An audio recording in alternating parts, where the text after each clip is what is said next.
We're recording next to a beautiful lake with Mother Nature fueling our discussions and a bonus clip with a stranger we chatted with on our lake walk. A returning guest on the show, Valarie Sheppard, and I talk about a timely topic, happiness. You're a life coach about happiness, and then it's almost like you get this initiation and this test. And there's a lot of people that would have given up. Folded. Yeah, I mean, because it's not been easy over the last... Let me tell you, there are some days when it's like, yeah, folding feels pretty like an option. Yeah. How do you get through those moments where you feel Fold. like, yeah. Because I mean, stroke or no stroke, I think everybody has endured that moment of just going, I'm done. I haven't met anyone who hasn't. Yeah. She's always talking about integration and embodiment. I could only get so far when I had it up here as head knowledge. Yeah. Knowledge is not power. What's powerful is wisdom, and that's embodied knowledge.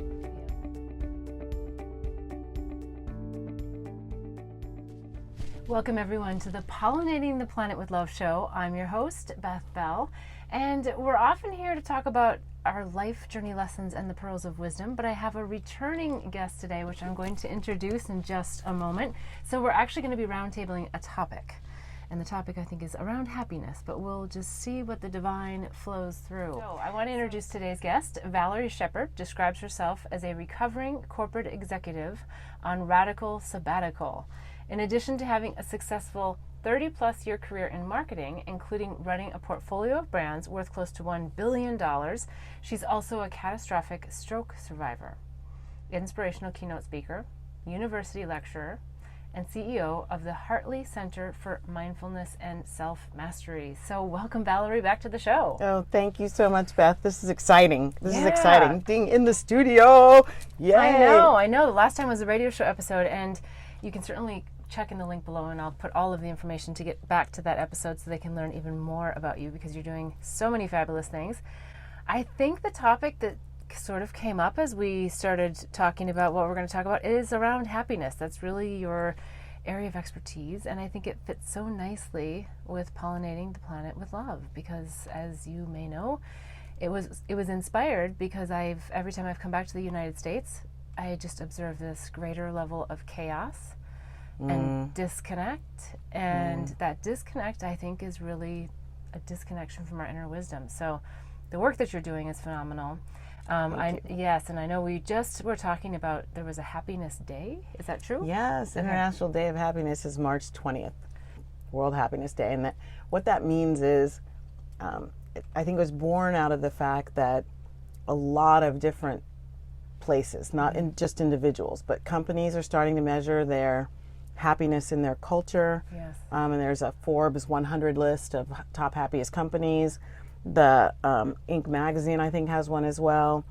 And countries have started measuring GHP, or gross happiness. And so they're looking at, like, what is happening in our country that can contribute to GDP. And I think there's a lot of data that has said that happy people are more productive, they're healthier, they live longer. There's just a number of things that have turned that old adage that success leads to happiness, they've turned it on its ear. Like, if you really want the highest levels of success, you really need to figure out what is your happiness quotient. Yeah. Well, and I think happiness is so complex in the sense of the workplace certainly contributes if someone's doing what they feel called to do or feel aligned with what they're doing. But then there's also the component of at home. There's the component of family and kids. And so a workplace itself obviously can't be 100%, responsible for someone's happiness.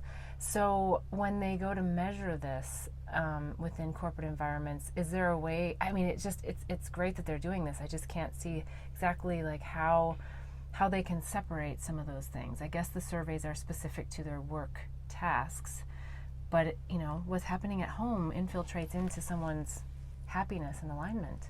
Well, yes, and I'm not an expert in the tools that they're using to measure. I do know that there are objective ways to get at the idea of well-being. So in the whole positive psychology movement, there are a number of different instruments that measure the sense of well-being. Okay. I use one with my course. There's a it's called a Hope Maas scale. Maas spelled MAAS. Those are people's names. Okay. And so it's asking questions to get at your level of sort of feel good, Right. well-being. So that's one piece of it. And the belief is if we can objectively, effectively measure that, then we can predict things and look at the correlation between that score and what else is going on. Yeah.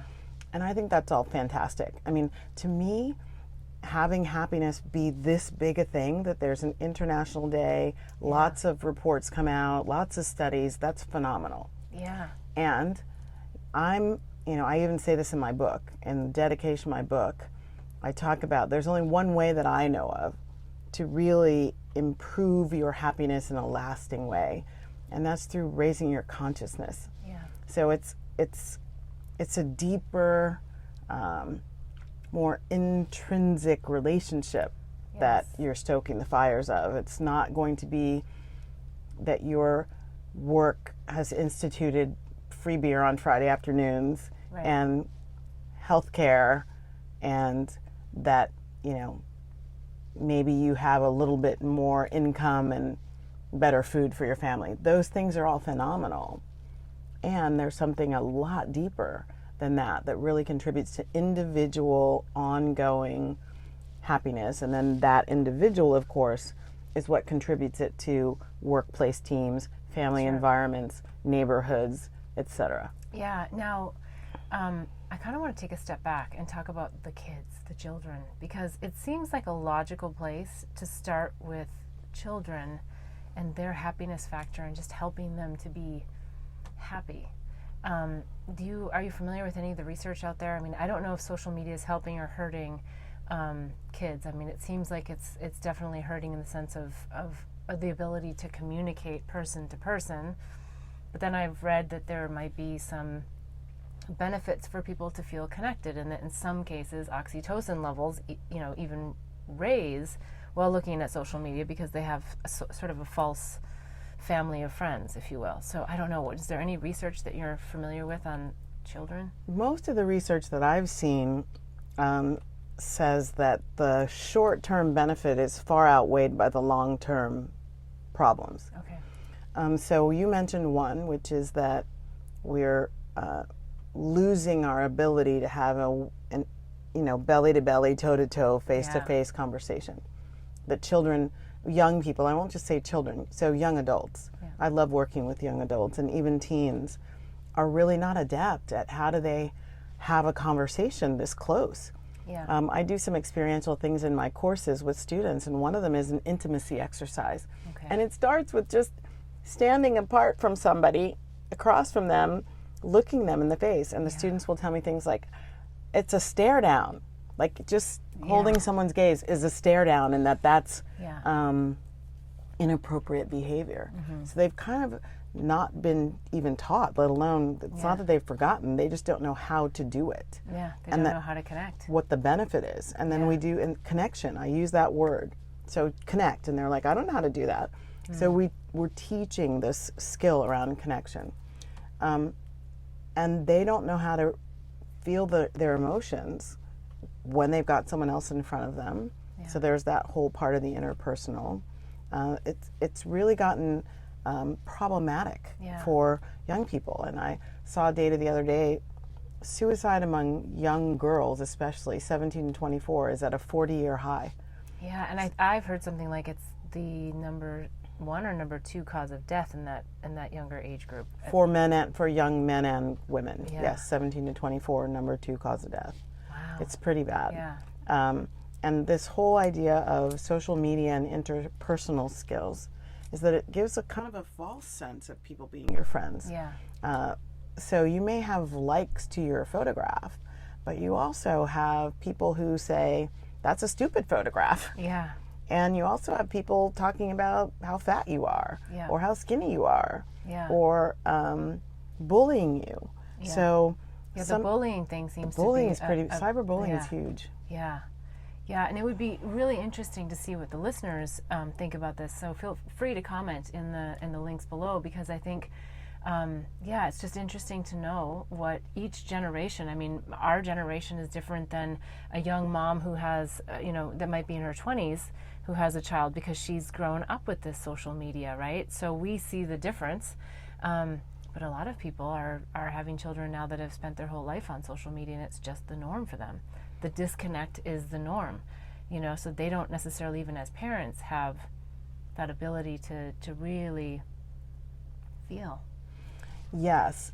I also have a little bit of a different perspective in terms of, at least among the students who take my course. Yeah. And I'm talking about my Living 101, Being Happy and Whole course at the University of California, Irvine. Okay. And I have an advanced course called Living 102, Happy and Whole Practicum. The students who are in the course, and we get about 70 to 80 students a quarter. Because it's an optional class? It's a general elective. Okay. It's for credit towards graduation, but it's an elective. Okay. And we've been in pilot at the university since 2015. But what the students say to me is, I'm not sure. Like they're really wanting more. They know they don't have it. It's not like they're growing up thinking everything's fine and then someone tells them, but you don't know how to relate to people. Okay. No, they know they don't know how to relate to people. That's what happens. And when we debrief the exercise and I'm saying, so who loved that exercise? And a few people will raise their hand and I'll say, why did you like it? And they say, because I got a chance to practice something that I don't get a chance to practice because most people will not meet eyes with me. Yeah. So I can't even practice with them because they won't make eye contact. Yeah. Then I say, who hated that exercise? And a lot more hands go up. Yeah. And it's because they haven't had the experience. It's not something they're used to. And the good thing about that is it just takes practice, right? Yeah. It's not like they don't want to do it. It's just that I don't have comfort with it. So it's kind of that beginner's discomfort that very quickly, by the end of my 10-week course, they're talking to each other and we do another version of the intimacy exercise before we leave and they're hugging. And so it's... How do they practice outside of the classroom then? Because I think what's coming to mind is because there's a lack of connection, disconnect is sort of the norm in many cases. So when someone does make eye contact, like if I'm genuinely just wanting to soul gaze or just have a moment with someone, it could be perceived as invasive. It could be perceived as promiscuous. It could be perceived, it could just be misperceived. So is there a way that you help people practice this and not get themselves in trouble? And I guess we could talk about the bigger topic of misperception of connection. Beautiful. The exploration is around yourself. So the centerpiece of the work that I do is about your relationship with yourself being and I actually do say it this way, the only one you need to be worried about. Yes. And if somebody else is uncomfortable with you looking at them, it's really not about you. Right. I know you may be uncomfortable with their discomfort, but what you really need to do is tune into what's going on with you when they're being uncomfortable with you. Like, how does that trigger you? How does that set you off? So I tend to have them focus on self. Yeah, I like that pearl of wisdom. I think it is really important to just look at everything as a reflection of you, right? And then you get the lesson yourself. So in the workplace, kind of fast forwarding a little bit, outside of the children, we kind of went children, and then how do you see that organizations could help better connection appropriately in the workplace? I mean, is it to have people like yourself come in and be in the corporate environment? And I'm sure from your corporate days too, you're like, okay, another team building, another session. Well, actually, personally, I always love them. I love these days. But there's a lot of people that don't really feel that they want them or need them. So do you find that people are really receptive when you go into an organization, or do you get a lot of naysayers and kind of skeptics that are... Every audience has a little bit of everything. Yeah. So what I find is that the direction has to trickle down. Yeah. It's really set from the top. And so if the leadership is saying this is something we're going to do, and they get beyond the rhetoric, into integration and embodiment in their own way and in their own leadership style and their own interactions, then everyone else starts to take notice. So that's the beginning.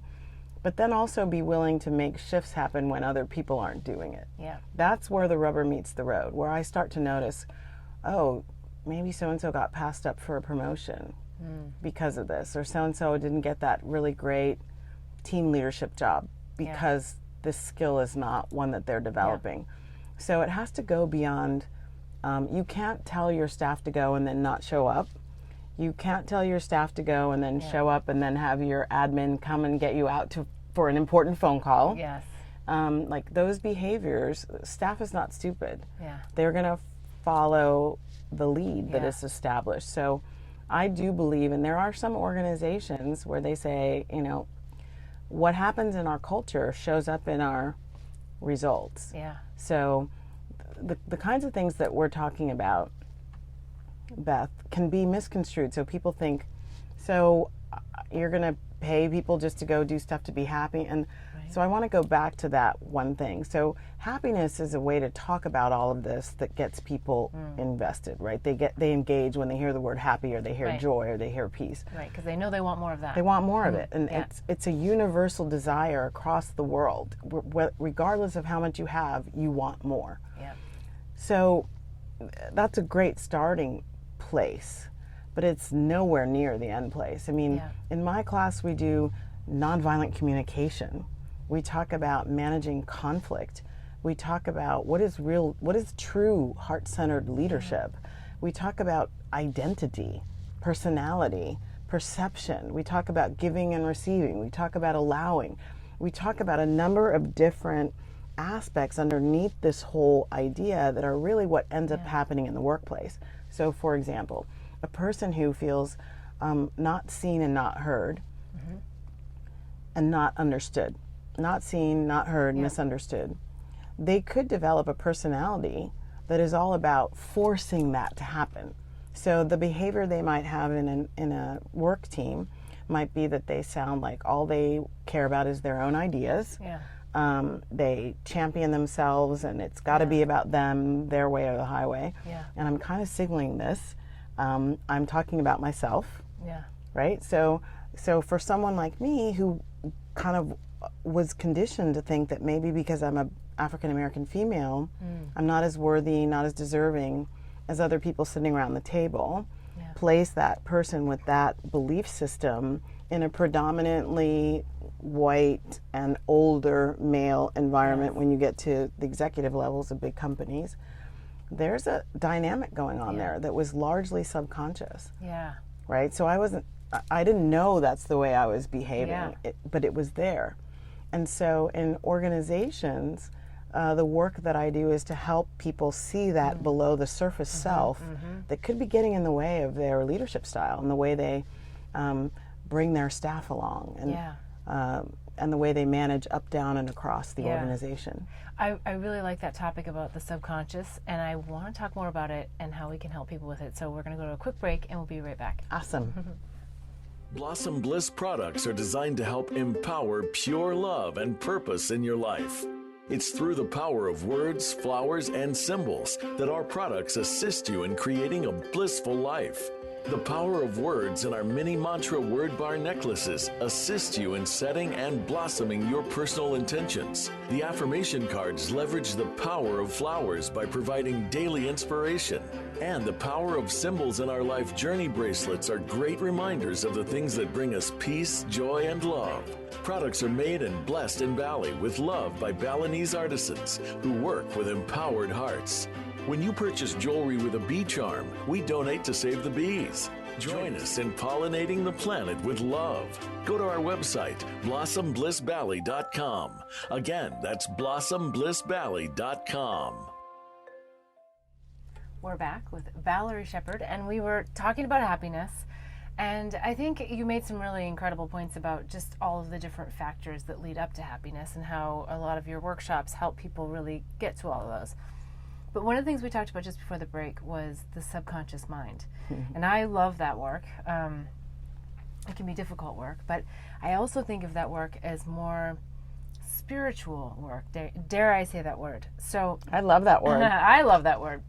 I think a lot of other people get a little scared of that word because immediately people think of other associations, maybe like religion, and are you going to try to change my belief system? And so I'm curious your experience working with people, especially in the corporate environment, when it comes to the subconscious mind, and how far can we actually go in that environment? Because part of it really has to come from within that person. Right. It's interesting. I mean, the last couple of companies that I've been talking with about doing work with them were excited about the word spiritual and are excited about incorporating it into their culture. I mean, they actually already are. Yeah. And so that's why I'm a fit, because that's the way they run their business. Yeah. And so when you think about the, a truth around the world is that we are spiritual beings, which has nothing to do with a religious belief system. Right. Just the DNA, just the way the universe works. Just so now I have atheists in my class every quarter. It seems like the number of them is going up. Now I don't know what that's about, but I'm happy to have them in my class. And what I say to the atheist students is, I am a believer. I use the word God. I do it somewhat liberally. And so my invitation to you all is to put in there whatever works for you. And I'm interested in you sharing that with me, because when I then say the divine or spirit or higher self or God, then I can also add your pronouns and what stuff. are some of the most popular ones that you get from people? Most people say the universe. Okay. Which feels agnostic, sort of like, male, no gender, no being, no being. I think they most don't like relating to a being as the master of it all. And so, but feeling like the universe is contributing, and that there are forces in the universe. So on the first day of class, we talk about universal laws. So we talk about law of gratitude, law of resistance, just like there are physical laws like the law of gravity and the law of thermodynamics. Then I talk about, what science is telling us about these other laws that govern the universe. So they can deal with that. When it gets down to a being, that's where it starts to fall apart. So universe is one of their favorite. Some of my students say, well, I'm okay with higher self, because that makes it about me. It doesn't put it somewhere out there. Something is taking care of me. It's the highest version of me, and I can believe that. So those are the two that I hear the most often. Yeah, interesting. Yeah. I would love to sit in on your class someday. Oh my goodness. That would be so much fun. I would love that. Yeah. We'll have That to see would if we be can fabulous. make that. Yeah, let's make that happen. Because I would love to hear what others are even saying and how they participate and what they're thinking. It's I'm sure you teach a lot, but you also learn a lot.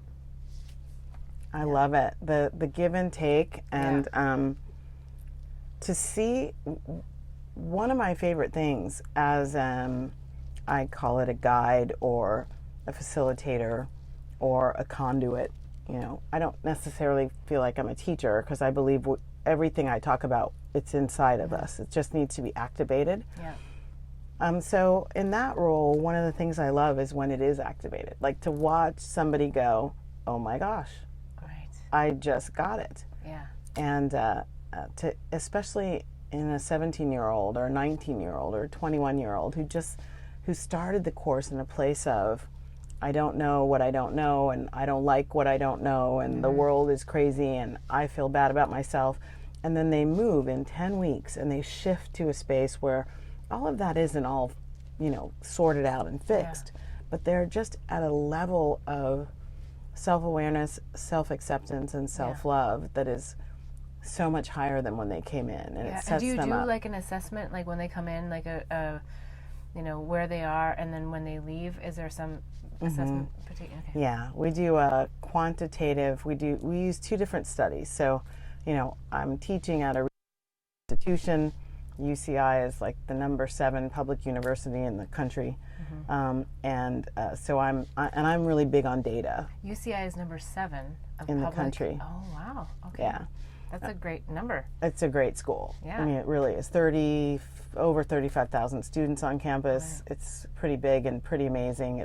It's got a number of number 1 rankings. One of them is number 1 in the country for delivering the American dream, which means we're bringing in a number of low-income students and setting them up for success, so they have access to the American dream. They don't have to have privilege and a lot of money to go to a number 7 school. So it's pretty cool. Yeah, that is really cool. Yeah.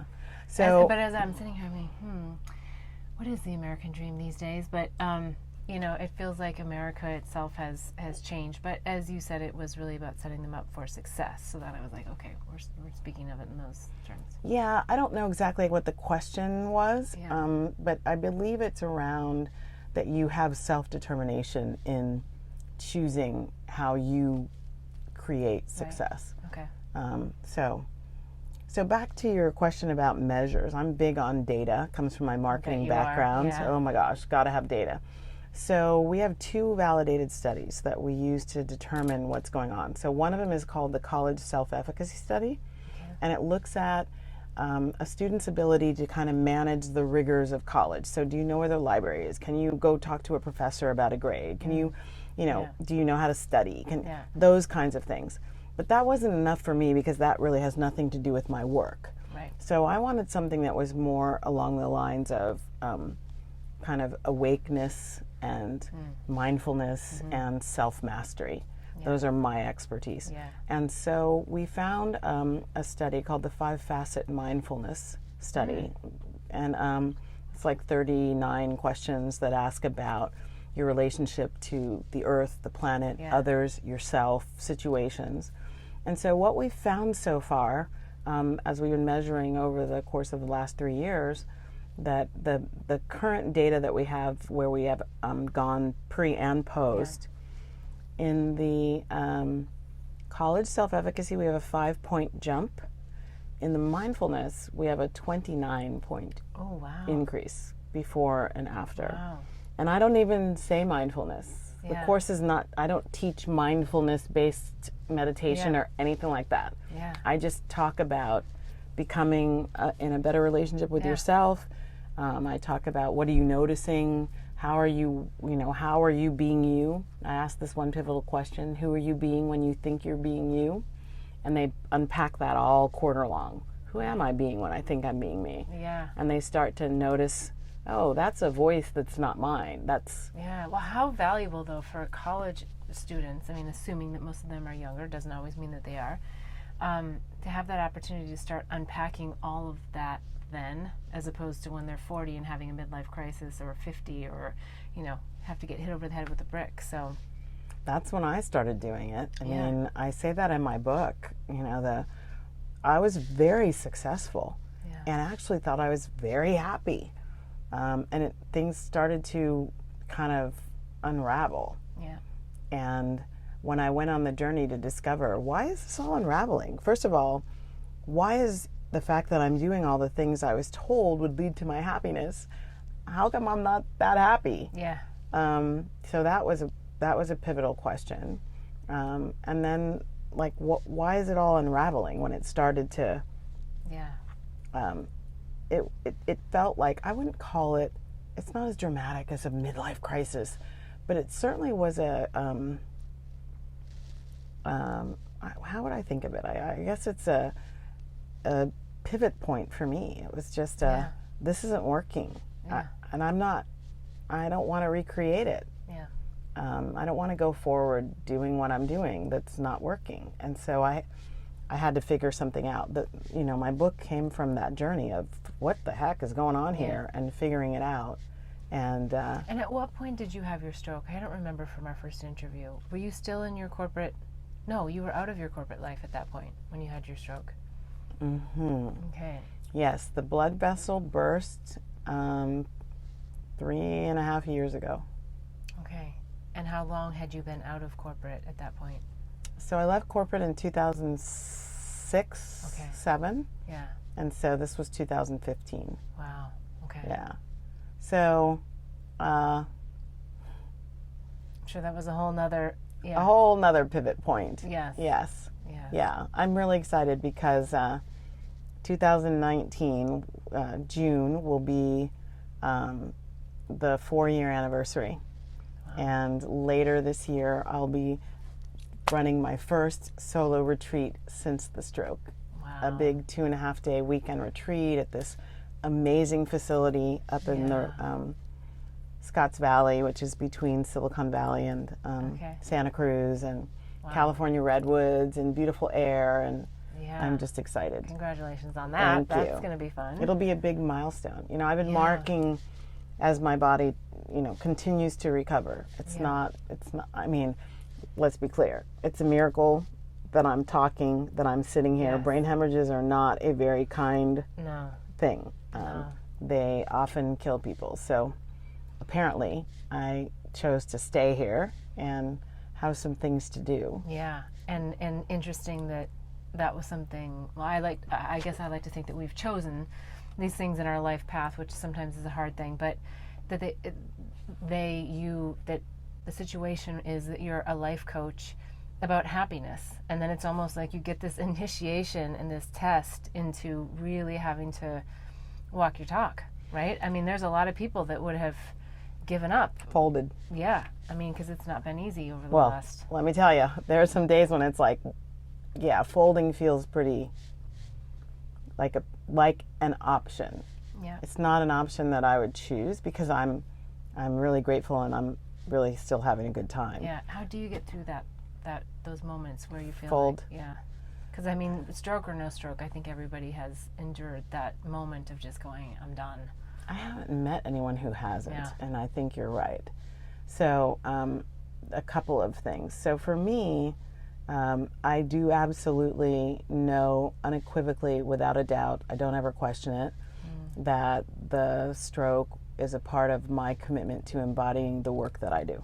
I've always said that. I mean, my students will tell you, God, she's always talking about integration and embodiment, and because I believe from my own experience with me, my own transformation, I could only get so far when I had it up here as head knowledge. Yeah. When I could recite the book and the quote and it only got me so far. Yeah. And then I had really sage body workers and Asian yoga masters and stuff tell me, all of your energy stops at your throat, like your 5th chakra. You're very articulate, very powerful with the spoken word. I've even had people who did my Akashic records who said, you're a messenger. You have been in every lifetime. You've used your voice to teach others, guide others. So I know that's my purpose.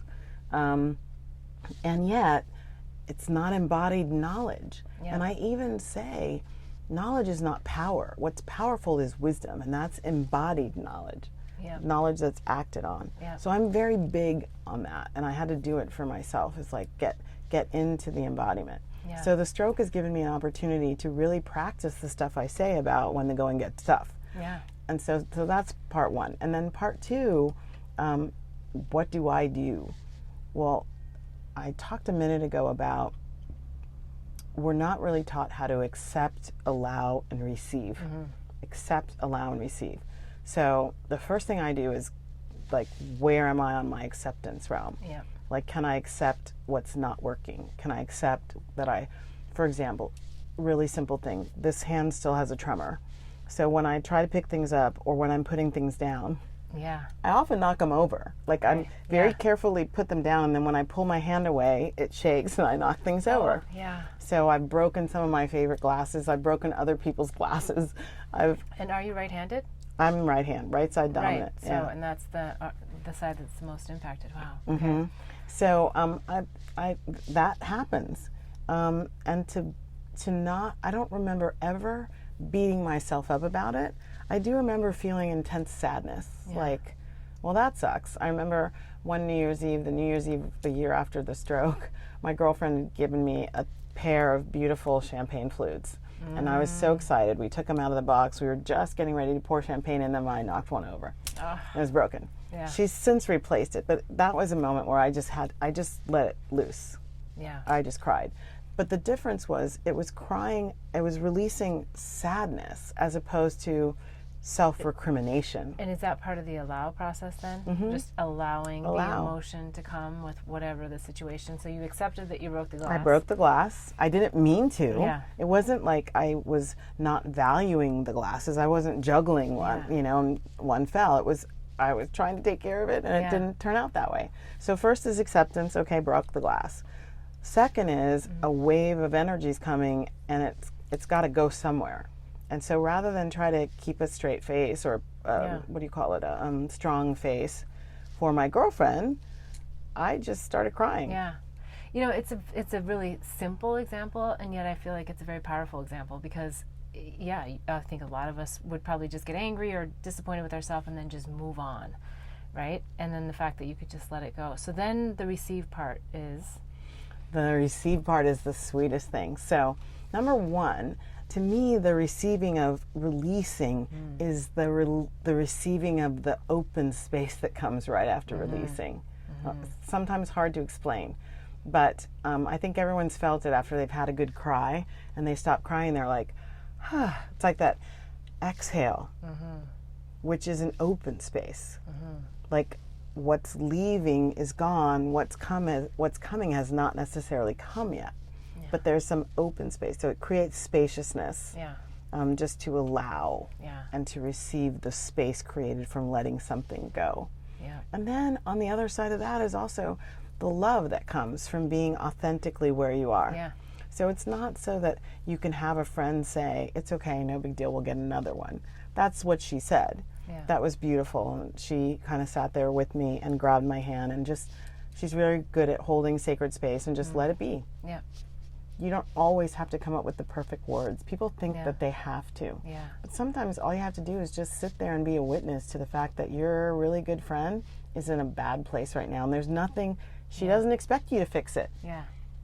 And so the receiving can give you that, those precious moments of connection. We started there, those precious moments of connection. But deep connection comes from deep authenticity. And if people don't feel comfortable showing their vulnerability, Brene Brown word, their vulnerability, if they're not willing to show what I used to call the ugly underbelly, that part of, I'm not going to show you my precious squishy points because you might make fun of me, you might think I'm less than, you might think I don't have it all together. It's almost like we're telepathic in the sense that I was just about to get into wanting to speak about the authentic self, because I think that is something that really is back to your embodiment, right? It's about embodying that. But before we do that, we're going to go to a quick break. See you soon. Blossom Bliss products are designed to help empower pure love and purpose in your life. It's through the power of words, flowers, and symbols that our products assist you in creating a blissful life. The power of words in our mini mantra word bar necklaces assist you in setting and blossoming your personal intentions. The affirmation cards leverage the power of flowers by providing daily inspiration. And the power of symbols in our life journey bracelets are great reminders of the things that bring us peace, joy, and love. Products are made and blessed in Bali with love by Balinese artisans who work with empowered hearts. When you purchase jewelry with a bee charm, we donate to save the bees. Join us in pollinating the planet with love. Go to our website, blossomblissbali.com. Again, that's blossomblissbali.com. We're back, and we're here with Valarie Sheppard having, I think, a really great conversation about a lot of topics, but it ultimately sort of rolls up into this concept of happiness and Joy. Yeah, joy, which I think the world really needs to embody more today than ever before. What we were getting to is the authentic self and really connecting to that. We started with connection, and I feel like in this last segment we're kind of getting maybe a little bit deeper into our own authentic connection, because when we can get into that inner wisdom, not only do we feel great, but we exude greatness, and we literally are pollinating the planet with love, right? We'll just get it out there. So tips, ideas, thoughts on how to get to that authentic self? Yes. Okay. So the authentic self. And this is authenticity is an interesting concept. And I think it's because when I was being who I thought I was, if anyone had said, "Are you being authentic?" I would have said, "Well, hell yeah. Yeah. This is me." And it wasn't till I went on the journey to discover, well, if this is me, why is this happening? And why is my relationship with this kind of person not what I want it to be? And why is my relationship with that situation not what I want it to be? And why am I getting this kind of feedback? Yeah. If I'm really being who I am, where's the upside? And really discovering that what I thought was authenticity was simply a persona, and that I was putting on the persona of a successful, well-adjusted, strong woman.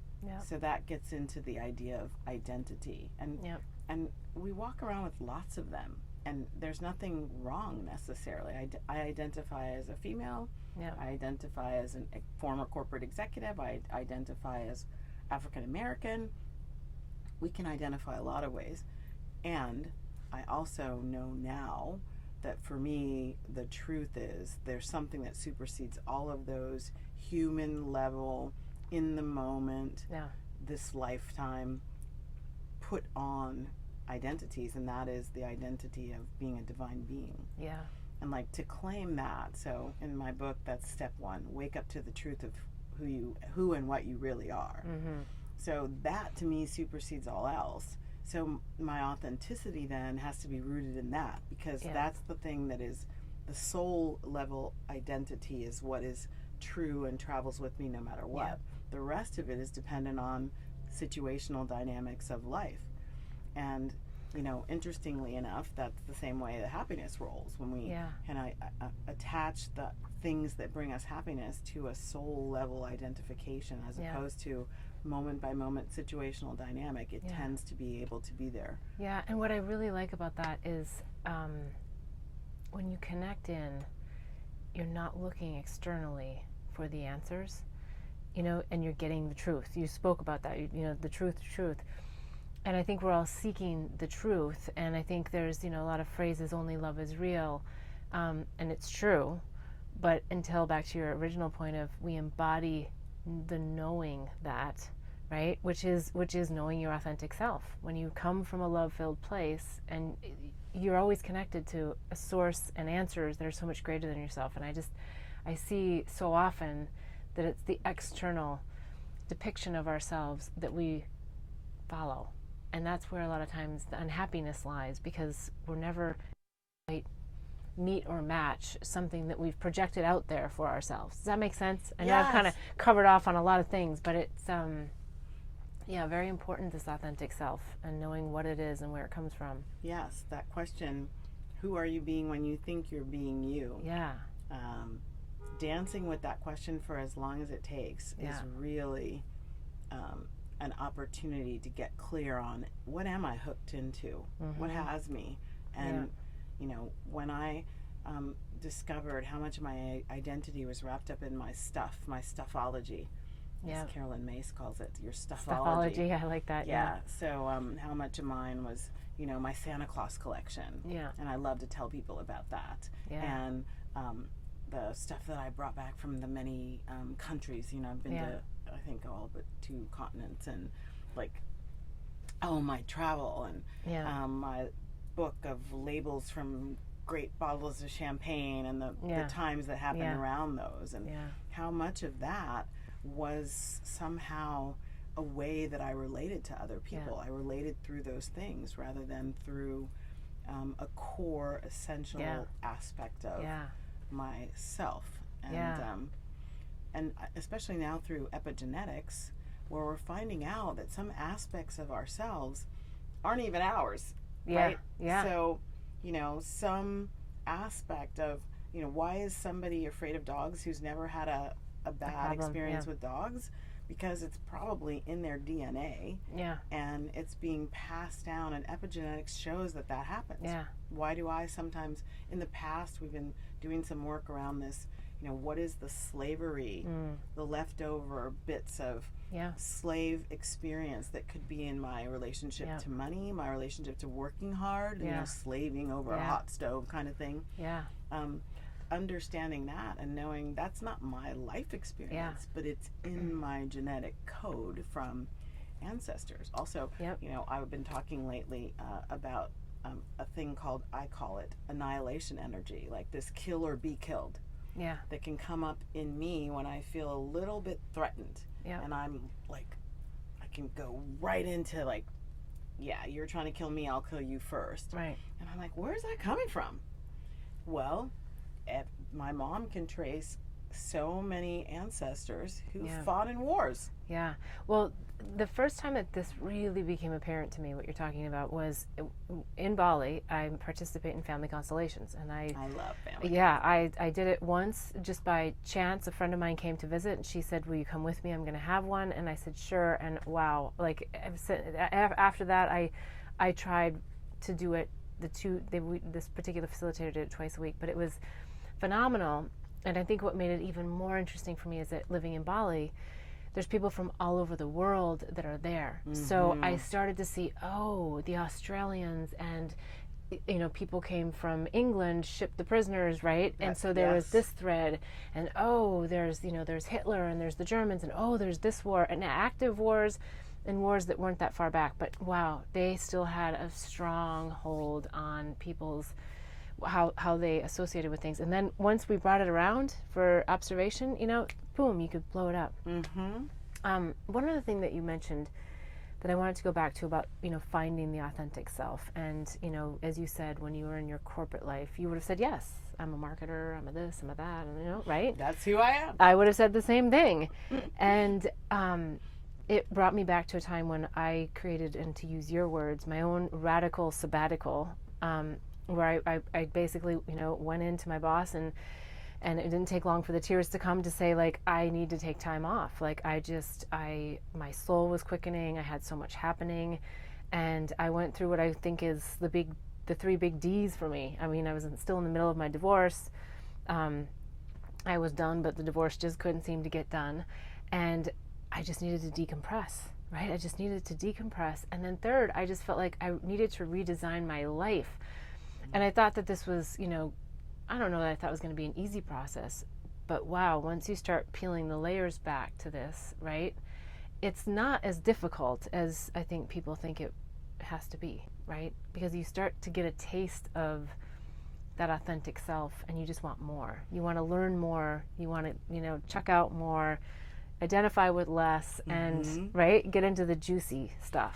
Yes, and when I started getting into the juiciness of it, so it took me a while to let go of my stuff. I will tell you, those attachments were pretty big. And all of a sudden, I just hit this wall where I was like, why am I keeping all this stuff? And my mom freaked out. Like, she would come to my house when I was boxing things up, and we had this thing out here I'd never heard of called Free Cycle. Okay. And so I put a lot of stuff on Free Cycle, and people were just coming and taking it away. Like my cross-country skis. And she's like, why are you giving those away? And I'm like, Mom, because I cross-country ski like once every 3 years, but if I keep these skis, I have to have a garage, which means I have to have a place to put the skis. And so it very quickly became, my stuff owns me. I don't own my stuff. Because all my decisions are around what do I do with this stuff? So there were some things that went really quickly.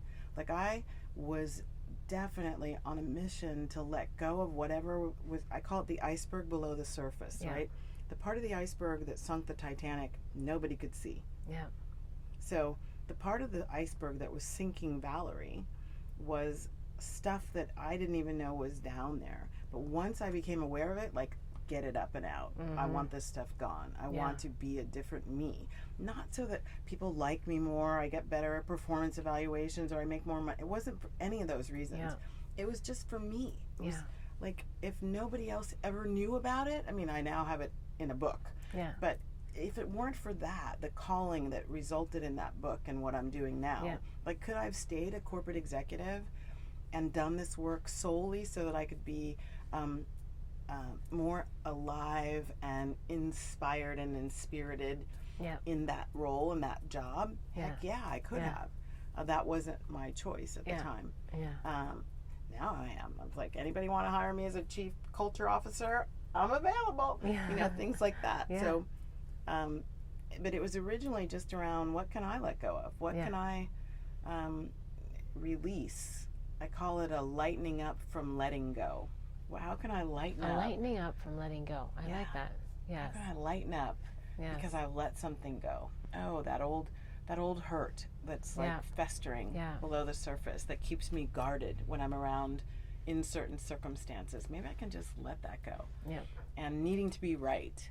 I haven't completely let that go, but a lot of it, you know, that belief of my idea is the best one. And now that I know where that's coming from and what it's really signaling, it's fear. It's like, I don't want to be considered not smart enough, not capable enough, especially as a minority female. And when we walk around in social consciousness and collective cultures that marginalize groups of people based on things they can't change about themselves, we have more and more of that identifying with accomplishment and credentials. And that sets up some of the stuff that I was experiencing, and even, you know, if you want to say it a certain way, perpetrating. Interesting. Well, I'm thinking, because I actually can see beyond you out into this beautiful place. We're in Southern California. Where exactly are we? We are in Trabuco Canyon, or actually Rancho Santa Margarita. Okay. And we're at the lake at Rancho Santa Margarita. And these are the foothills of the Saddleback Mountains. Okay. So we have beautiful scenery behind us. I have this idea. We've never done this on the show before. But I think we should take a little walk and talk. And perhaps even ask people, let's see, maybe if someone's willing to talk to us, what makes them happy? Or how do they think we can shift happiness in the United States? We can come up with one question and just ask everybody the same thing and just see if someone will play with us, and we can add it into the show. Yeah? Yeah, why not? Okay, so before we do that, just in case, let's be sure to give everyone your contact information so that they know like how to get to your website, because they may want to. Do you do one-on-ones as well? Yeah, okay. So one-on-ones, you do corporate speaking. I do corporate engagements. I do retreats, which are a lot of fun in beautiful places. And so you can go to my website, which is happytobeme.net, and go through the whole contact us gig. Okay. And you'll get me. Perfect. And if you are interested in learning more about me, you can always go to bethbell.me. And of course on Instagram, I post pictures of the flowers and the messages that they give me. So I am at Queen Bliss B on Instagram. All right, so with that, we're going to sort of temporarily conclude the show, and hopefully we'll have some additional juicy tidbits from the lake walkers. That sounds great. Okay, that sounds great. Until next week, wishing you bliss so that you too can help in pollinating the planet with love. Yummy, yummy, yummy. How do you define happiness? That's pretty broad. I know. I think it's a day-to-day proposition. Yeah. But it's attitude. Yeah. It's all about attitude and self-love. Yeah.